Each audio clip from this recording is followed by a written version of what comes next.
Mahuli लघुवित्तको bonus घोषणा भएको छ। लगानीकर्तामा कस्तो किसिमको रेस्पोन्स आयो, लगानीकर्तालाई कतिको खुसी पार्यो, अबका दिनमा यो बोनस घोषणाले मार्केटमा कस्तो प्रभाव पर्ला, त्यो विषयमा एउटा समीक्षात्मक भिडियो लिएर आएको छु।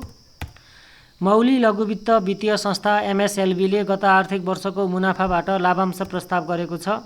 लघुवित्त सञ्चालक समितिको शनिबार बसेको बैठक ले लाभांश प्रस्ताव गरेको हो। लघुवित्तले गत आर्थिक वर्षको मुनाफाबाट हाल कायम चुक्ता पुँजी 22 करोड 39 लाख 44 हजार रुपियाँको 26% अर्थात् 5 करोड 82 लाख 25 हजार 440 रुपियाँ बराबरको बोनस सेयर प्रस्ताव गरेको हो। अब यो बोनस घोषणापछि मार्केटमा चाहिँ कस्तो किसिमको रेस्पोन्स आयो त्यो हामीले प्रष्ट थाहा पाउँछौँ। 5% को ग्रोथ देखिन्छ र किन्नको लागि पर्याप्त समय दिएको थियो। अब किन्दा हुन्छ कि हुँदैन भन्ने सन्दर्भमा म तपाईलाई केही पनि भन्न सक्दिनँ। मेरो एउटा एक नम्बरको प्रिन्सिपल भनेको बोनस घोषणा भइसकेपछि किन्ने नै होइन। यदि तपाईले बोनस खाने हो भने यसको क्यापासिटी चेक गरेर लगभग भनौँ न दशैं अगाडि नै अथवा चाहिँ लगभग भदौको अन्तिमतिर किनेर राख्ने हो।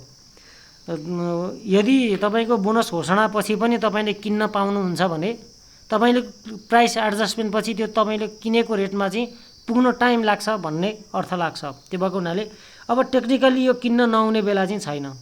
तपाईले अहिले पनि तपाईको भनौँ न किन्ने, मैले भन्न खोजेको चाहिँ तपाईलाई पर्याप्त किन्ने अवसर पहिला थियो। यदि तपाईँ बोनसमा आँखा गाडेर बस्नु भएको थियो भने अहिले घोषणा हुन्जेलको लागि चाहिँ वेट गर्नुहुन्न थियो। टेक्निकल पर्सपेक्टिभबाट हेर्ने हो भने लगभग अब आज एकदम माथि ओपन भएको छ र माथि नै मार्केट चलिराखेको छ र आज पनि लगभग 6-7% को यसको ग्रोथ हुने देखिन्छ। अब अझै पनि तपाईको यो किन्न ढिला भएको भन्ने चाहिँ होइन, तर योभन्दा पनि एकदम चार्मिङ अवसर चाहिँ पहिला प्रशस्त थियो। त्यो चाहिँ ग्राब गर्न सक्नु पर्थ्यो भन्ने कुरा हो। अब पर्थ्यो भन्ने कुरा आफ्नो ठाउँमा छ। अबका दिनमा के गर्ने भन्दा अहिलेसम्म पनि तपाईले किन्नुभयो भने डिभिडेन्डले नै जित्छ, किनकि समग्र मार्केट पनि अब अपट्रेन्डको दिशामा छ अनि प्रथम क्वार्टरको रिपोर्टहरू पनि राम्रो आइरहेछ। बोनसहरू पनि निराशाजनक चाहिँ छैन। अब कतिपयको त अब निराशाजनक पनि भइहाल्छ। तैपनि अब फटाफटली भन्नुपर्दा 43 EPS छ, 49 PE रेसियो छ। अब रिलेटिभली भन्नुहुन्छ भने अब 25 देखि 35 को बिचमा पनि लघुवित्त त पाइन्छ सस्तो लघुवित्तहरू।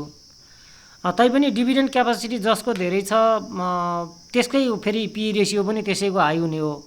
PE रेसियो सस्तो हेरेर पनि हुँदैन, महँगो हेरेर पनि हुँदैन एक किसिमले अब लगानीकर्ता खुसी भएकै देखिन्छ। त्यो हिसाबले यो भेलमा तपाईँ पनि सामेल हुनुभयो भने केही दिनमा क्यापिटल गेन पनि हुने सम्भावना चाहिँ छ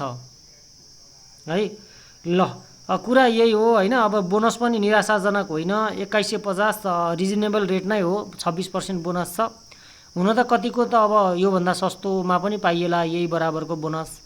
त्यो चाहिँ अब एब्सोल्युट ढङ्गले हेर्ने कि रिलेटिभ ढङ्गले हेर्ने त्यो तपाईँको इच्छा के। अनि अर्को कुरा तपाईँ यहाँ कहाँ किनेर चाहिँ बस्नु भएको छ त्यसमा पनि डिपेन्ड हुन्छ कि।